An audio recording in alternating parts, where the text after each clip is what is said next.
All right. So it's a great pleasure to be among you, virtual. Can you mute my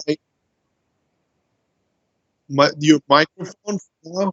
Because I'm hearing myself back. All right, I can do that if. All right. Okay. So it's a great pleasure to be among you and support your strong movement, which would make history and would make a change. And I really believe in what is being done. And for that reason, I'm really glad to be here and speak with you. Um, the story of my life might be interesting for some of you. You can look it up online. There are tons of things about it, and it's sad while it's also, I think, eye opening. I was teaching at Imperial College London before being invited by the government of my country, Iran, to go back and serve as the deputy head of Iran's Department of Environment. Um, and I said yes. I was pretty young and energetic with tons of ideas, and I wanted to go back and help. But it was interesting. As soon as I said yes, I left London for Tehran. I arrived in Tehran, and I got arrested up front by the Iranian Revolutionary Guards, who wanted me to know that I cannot do whatever I like. Um, Even though this was the case, I tried to stay there and work for months and work with people, work with a lot of activists, try to remind them what we can do and what we should do. Eventually, I had to leave the country and live in hiding for a while to stay alive. And now I'm far away from Iran, but I continue to do whatever I can for Iran and for the rest of the world. And one thing I always worked on and promoted in Iran was let's start with ourselves, the hashtag, because I believe that we cannot be questioning the power, the powerful and the political powers unless we do what we ask them to do. And this was something to remind people of what our responsibilities are, what needs to be done, and so on. And I think it's something good that we can stick to. It's a good slogan, and it can be a good hashtag. And so today I want to remind us how we can do, how we can fight climate change in a better way if we adopt let's start without serves as a principle. So we are in an era that I like to call a global water bankruptcy. It's post crisis. When there is a crisis, there is a chance to revert the system, to restore the system. But many of the damages that we have caused so far are permanent, at least in a reasonable time frame, reasonable time of our life, period of our life. We don't have enough water for what we want. We can't afford, building more and more dams and taking water from one location to another, building industries whenever we want, wherever we want, building cities and so on. And of course, water is being affected by climate change. Simply put, we expect 2/3 of the global population to live, even right now they live in situation of water scarcity. Very soon, this number would increase, and for months of the year. And we are hearing these stories from South Africa, India, this city there, that city over, and another location in Brazil, in the Middle East, where people don't have access to water. And this story is not even the story of the developing world. You can see in parts of the developed world, we are also facing the same situation. Food, another major resource that we need to have, is also becoming more scarce. Everyone is counting on Africa to provide the food for the future. The rising population, and we expect 60 to 100% increase in food supplies around the world to feed the increasing population. And that food, it's growing food requires land, requires water, requires energy, like transporting that food, and all these things. So even this is another challenge. So we don't have enough water. We also need more food. We don't have enough energy, but we also need more food. When it comes to the energy sector is growing. Yes, we are making progress in the renewable sector, but our demand is increasing very rapidly. In a lot of countries, as they become industrialized, as they are developing, their energy demand is on the rise. And again, to supply energy, we need water, we need land, we need like resources. So some of the renewables are indeed very thirsty, and some of the renewables that are good with carbon require a lot of land for their production, or water, for example, biofuels. So we really need to be careful about what we are doing, but without cutting our demand on water, without cutting our demand on food, without cutting our demand on energy, we cannot really make progress. And a lot of things that we talk about are not going to work. We are damaging the ecosystem for food production, for energy production, for land production. These scenes are real scenes from around the world. You can blame a lot of these on climate change, but a lot of these are human-made. At the local level, anthropogenic changes have been made. This is the Anthropocene. This is the era of the Anthropocene is the era that we are dealing with. This is pretty much the scene anywhere we go in the world, that we have manipulated the environment, we have changed the environment for our purposes, we have been selfish, thinking that we have to govern the world, and we didn't respect the environment. We didn't respect the fact that we are part of the environment. What is the result of that?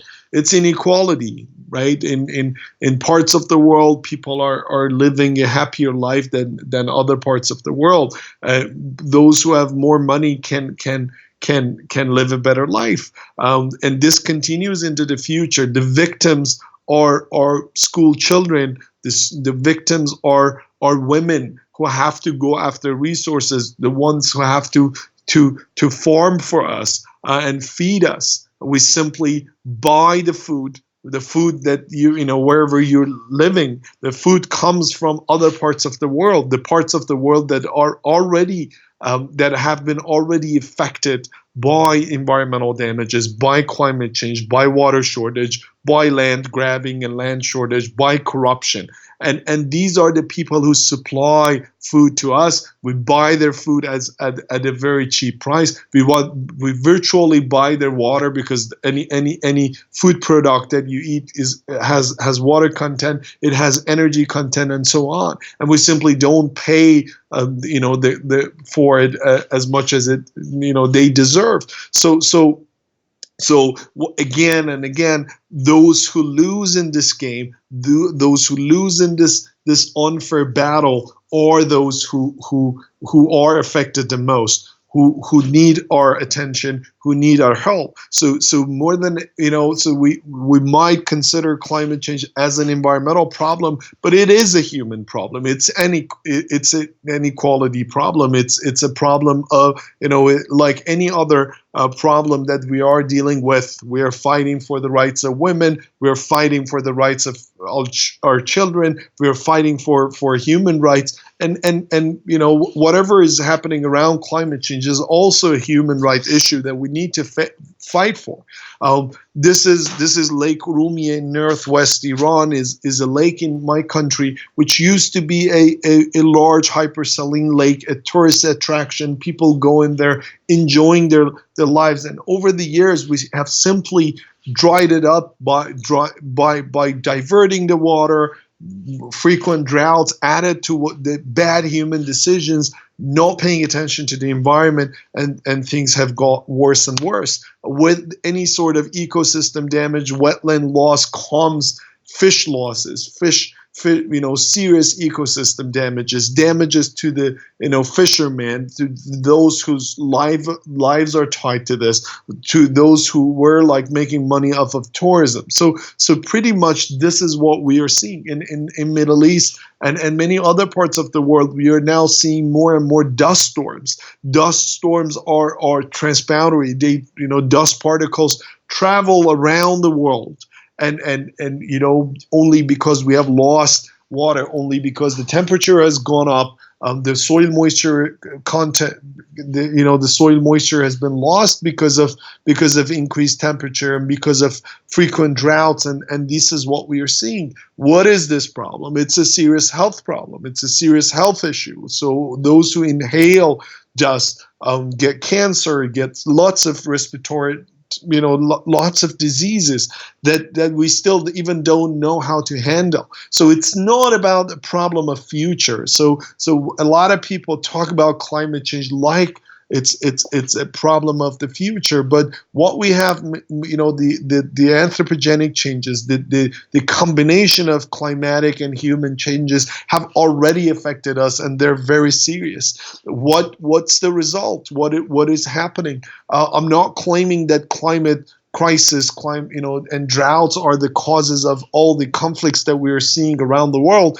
but simply it functions as a catalyst. When you have more droughts, when you have more frequent droughts, we have more failures of economic system, you have more failures of agricultural systems, you have more migration, you have more inequality, and inequality comes with tension and conflicts and wars and all these things. And once you have a war in one part of the world, the other parts of the world are affected by migration. Climate change, has it happened? Yes. Do we know exactly what has happened and how can we write all the equations? We cannot, and we can forever debate on how this must be written, how we must predict the future, how if our forecasts are good, our predictions and projections are good. But what we are seeing on the ground are serious, no matter if they have been caused by this government or that government or climate change or drought or this or that energy policy. No matter who was responsible, whether the historical responsibility of these countries or that countries, what we are seeing is a disturbing image. And who will be affected? Us, the next generations, you, your children, our children. And this is a serious thing. The problem right now is the game of uncertainty. We're trying to say that, hey, we don't know. We have to disaggregate the causes and realize how much of this can be attributed to climate change. What we are losing is time. What we are losing is the opportunity to have an impact. So the impacts are serious. Yes, climate has been changing, but also human impacts at the local level in many parts of the world are huge. And we should not let the governments, especially in the developing world, to blame climate change for everything which is happening in their country, for every damage which has happened in their country. But what we can do and what we need to do is to remind people that climate change is there. It's part of our lives. Anthropocene is something that we need to deal with. Anthropocene needs our attention. We need to take action. And unless we take serious actions, nothing is going to change. And I tell you why. Yes, unintended consequences of the past revolutions, Industrial Revolution 1, Industrial Revolution 2, Industrial Revolution 3, and now Industrial Revolution 4. Industrial Revolution 4, where we can compute and measure, we can extract bitcoins, we can talk to each other. Right now I'm talking to you. So things are getting better and better. Things are getting faster and faster. We can compute anything. Our phones are much better than the supercomputers of generations ago. But this also comes with other consequences that we are not thinking about. We did a calculation a few years ago and realized that data centers, believe it or not, when use a lot of energy.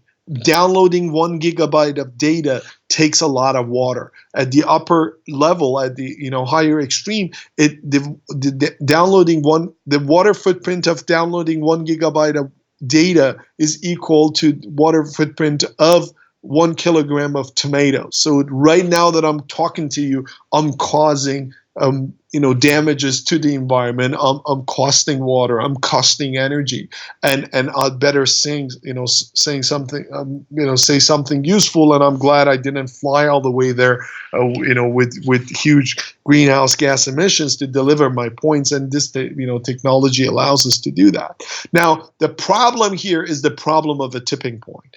The tipping point is definitely coming. But the problem is that we don't know when it is. If we knew when it was, then it would have been much easier to convince the people and the politicians. What we know, though, is that we are very close. We are experiencing a serious issue with serious catastrophe, and this can, if the tipping point is reached, things get out of control, as you have heard with many projections.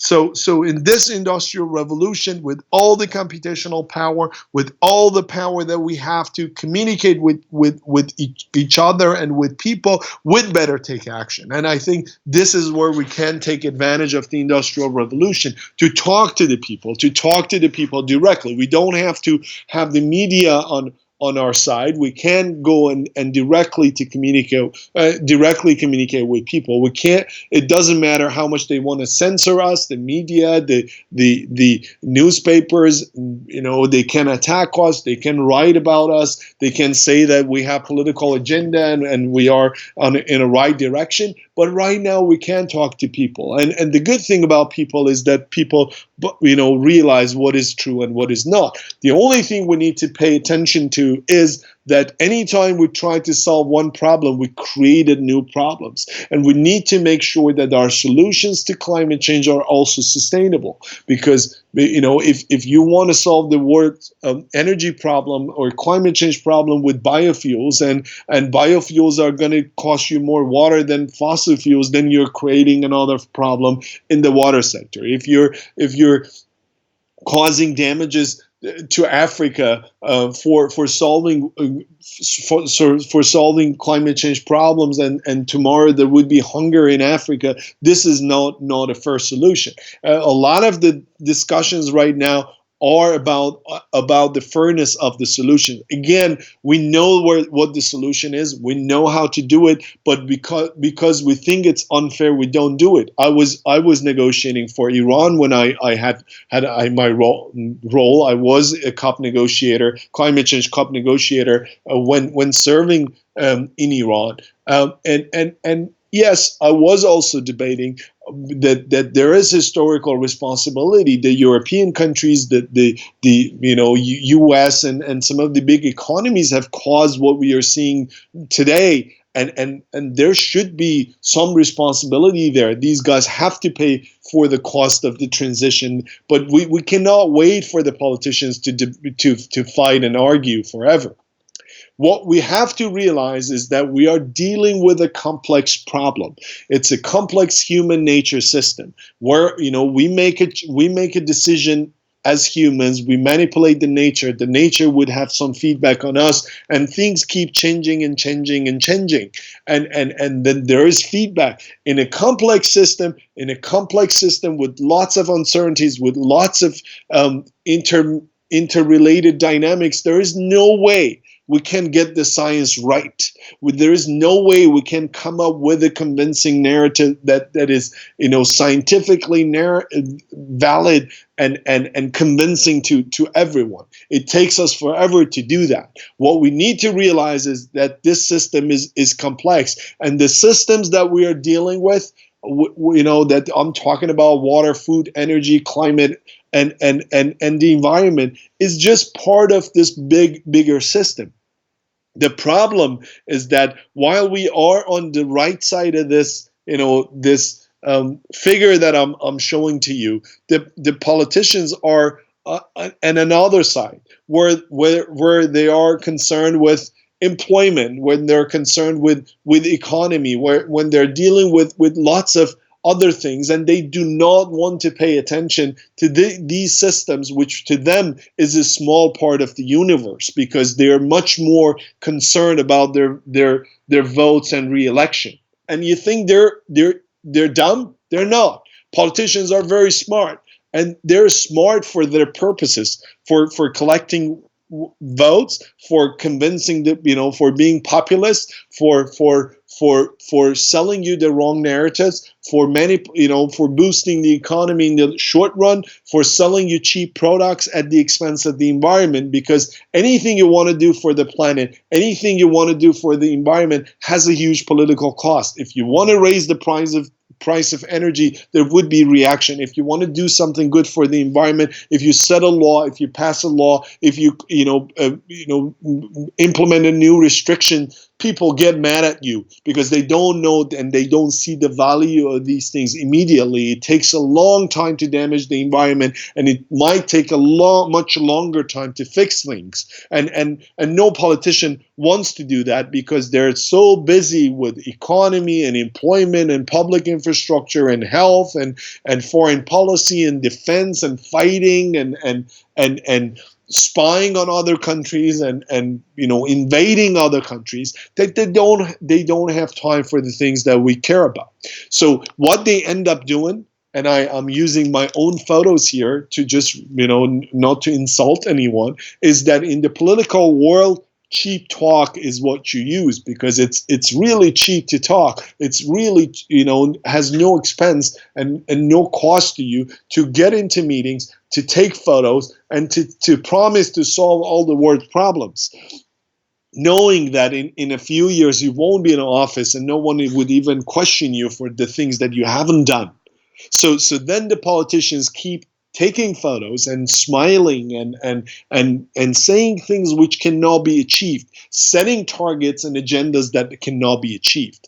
Another thing that you have to realize is how decision makers make decisions in public policy. For a problem to receive immediate action, top right in this figure, to address a problem first, it should be both urgent and important. If they're not both urgent, if your problem is not both urgent and important, they don't pay attention to it. So in public policy, you don't pay attention to it. You delay it. You ignore it, or you in the best case you say, let's plan for it. The problem that we are having is that for most of the people, especially in many parts of the world, that they're struggling with day-to-day businesses, with day-to-day operations, with day-to-day problems, people are not thinking that climate change is an urgent issue, even though they're increasingly understanding its importance. So even its importance is not high up compared to some other issues that we discussed so far, unfortunately. So in order for this to go and become an urgent issue, there should be actions, or they should be extreme events. This is the problem we have. So unless there are extreme events, unless there is a big fire, unless there is a big flood, unless there is a big drought, unless there is a big chaos somewhere in the system, no one realizes the urgency of the problem. So the problem we are having right now is that we depend on extreme events. So an extreme event which causes damages, which has death tolls, reminds us that this problem is urgent. And as soon as that thing is, the memory of that thing is lost a few months after that. No one is speaking about it. So this is the choice that we have. Yes, we know that with climate change there would be more and more extreme events, but shall we wait? Shall we sit down and wait for heat waves to come and kill people, for major droughts, for major hurricanes and problems and extreme events before we realize this is a serious problem? Or can we make sure that we do enough to keep the urgency level in the society high up? This is the most important part of my message. We have to do whatever we can, whatever we have in our capacity, to ensure that the public and the policymakers understand and appreciate the fact that the climate change, the Anthropocene, the anthropogenic changes, the human damages are urgent. They are as or more urgent than many other problems that we are dealing with: unemployment, health problems, defense, and so on. So yes, they're going to accuse us of being emotional. They're going to accuse us of losing our mind. But it's not a problem. Over history, that has been part of any revolution, has been under, a part of any positive change. You would get accused. You would be called silly and stupid. They think what, the good things that we are offering them is garbage. That's what they think. That there are good things, are good products, are good articles, are good slogans, are good movements, are garbage. They're useless. That's what they think. Doesn't matter. We have to fight. We have to remind them. We have to build our story. We have to break the boundaries. We cannot forever discuss that this problem is your problem or my problem, or you caused it or I caused it, because these problems are transboundary. Like, they travel. They don't respect our geographical borders. They travel across the world and they affect almost everyone. What we need is a narrative.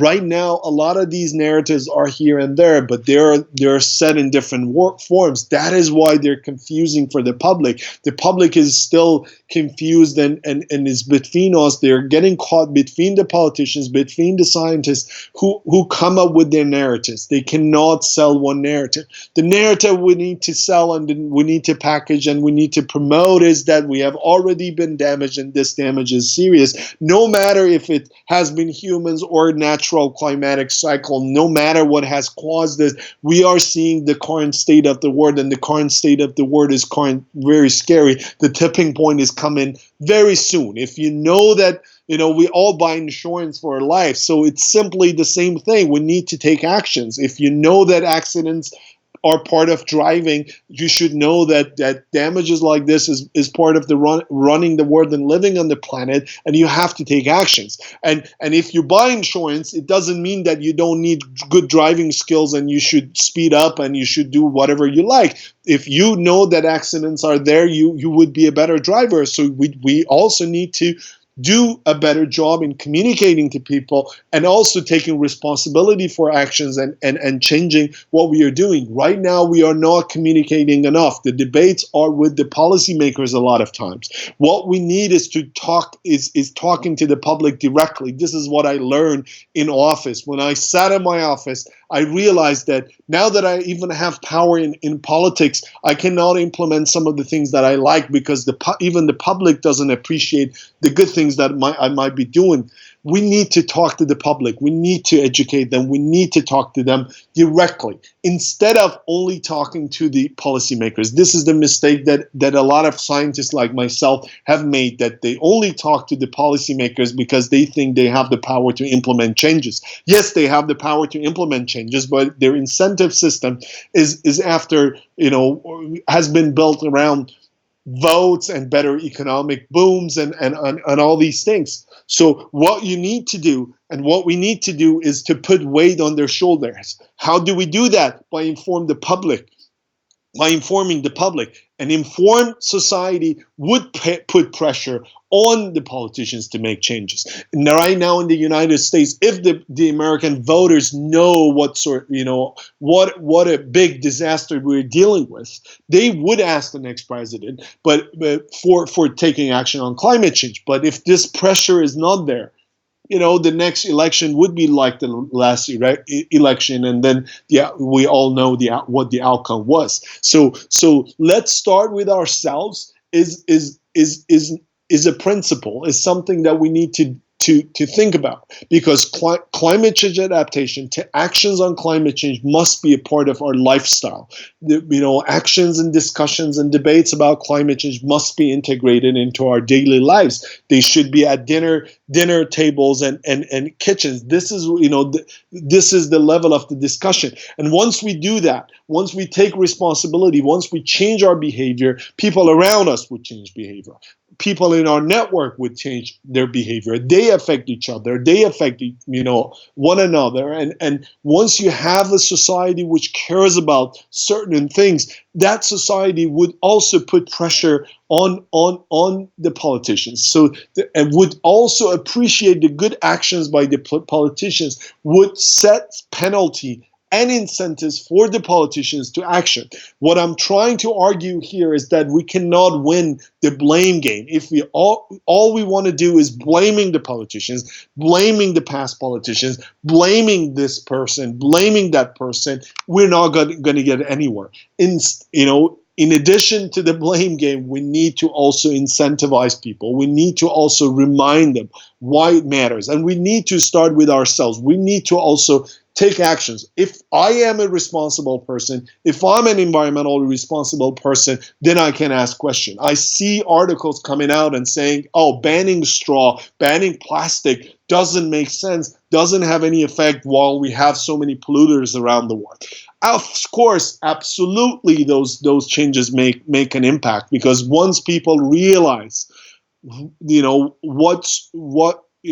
they're dealing with, what sort of pollution, what sort of permanent pollution, what sort of permanent damage to the environment they're dealing with, a small tiny bit of thing that they're changing in their life would have a huge impact overall. Not only because we get together and the small impacts would be huge, but also because once we adopt these things into our lifestyle, then we can also be more careful about and put more pressure on the politicians on the same matters. Our politicians would also adopt those behaviors. So it's not about banning the plastic straw itself. It's about the adoption of a lifestyle. And you should not force everyone to do everything. One person can cut on their shower. One person can cut on food waste. One person can use a bike.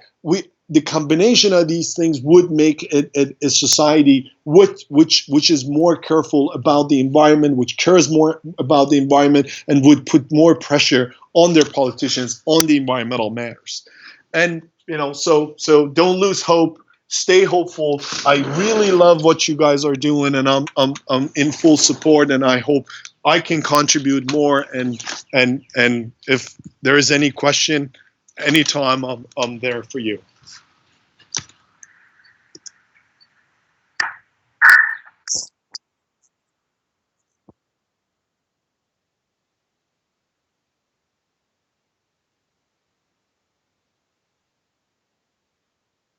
So speaking of extreme weather, I'm right now in Toronto, so it's extreme climate. So I, at the beginning of this talk, we had sun, and now it's raining, and it's summer. So it's crazy. And in this country, last year people died of heat waves, and we didn't hear this story much around the world. Like 50, 60 people dying in Canada because of heat, extreme heat, and no one is speaking about it. If there was a bombing anywhere in the world, and 30 people had been killed, it would have been all over the news. Everyone would have spoken about terrorism, but no one is talking about climate terrorism.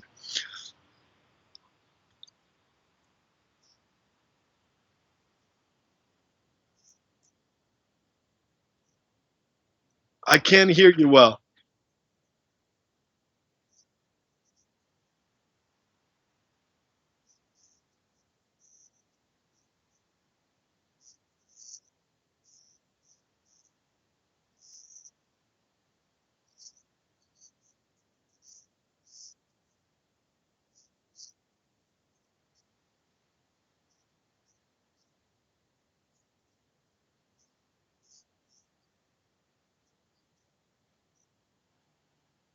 So you can't. There is a paper that we have written on the water footprint of data centers that you can download, and that's publicly available. A lot of publications are on my website, kavehmadani.com. You can go and find them. They're freely available. So yes, that data is out there, and there are tons of data which are out there. One other problem that we have is that we don't translate these data into or turn them into understandable products. In my experience, I realized that people react really well once you simplify a concept and explain it to them. Once you put a good graphics, like make good infographics and share it with them, they definitely react. So those things exist. The carbon footprint of data centers and data, water footprint of data is out there. We can simply download them and communicate the data. The problem is that nobody's paying attention to so much data which is out there. We have simply produced too much information that we are now using.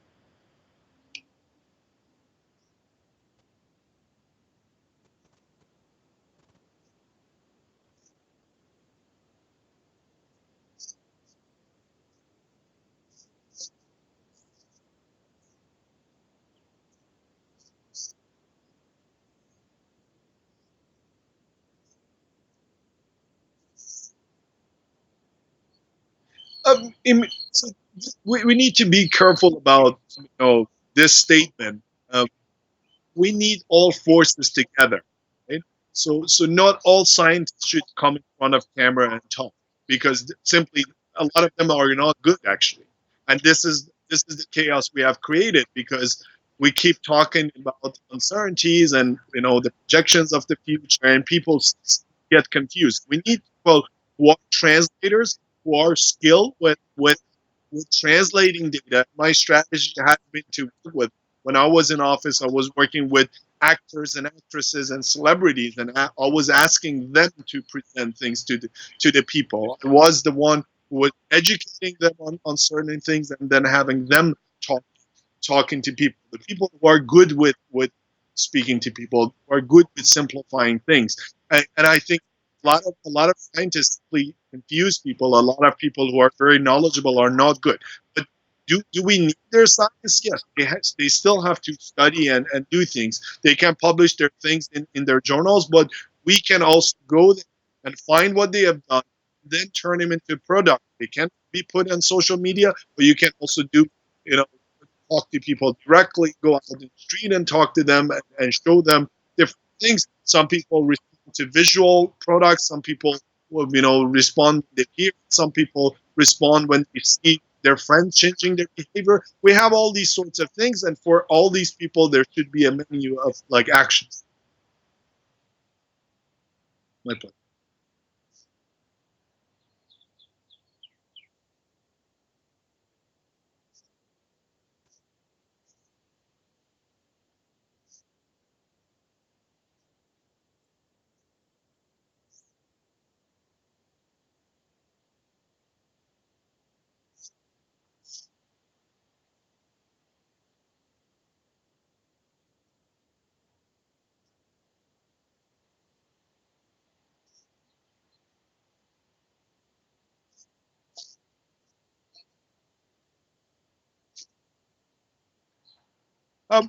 So again, it's not either or. It's as I said, we need both. The problem is that when you only talk to the top level, the top level is sold on your idea but cannot make a move because its move can be penalized by people who don't understand or appreciate or not informed about the value of that move. That's why, as I said, during extreme events, there is an opportunity for making a change and implementing a reform. Example is, last year South Africa, when they got close to day zero, they implemented some changes. California, they had like 5 years of a drought. They implemented changes, but because the public was informed and the political cost of reforms dropped. Now, my argument here is that yes, absolutely. If you want to say like yes or no to your question, whether it's possible or not, it is possible. But then it's not an overnight process. And simply because these guys up there are more powerful, we should not only concentrate on them. My point is that we have to increase the bottom up, pressure too. We cannot just put pressure on them from the top, because then the response from the bottom would not be pleasant, and they will not change and implement an action. So a lot of societies are simply uninformed, and they have so many other problems that they're dealing with, that the problems that we're talking about are simply ridiculous. If you're starving today and you don't have a job today, you won't think about future generations. So as long as we're talking about 50 years from now, 20 years from now, 100 years from now, the people are not reacting. A lot of politicians in many parts of the world are struggling with keeping the system going, and just think about next year or next month or next week. So these problems would not be serious for them unless the informed public remind them that this is serious. The informed public want them to take these problems serious, as education, as health, as economy, and jobs.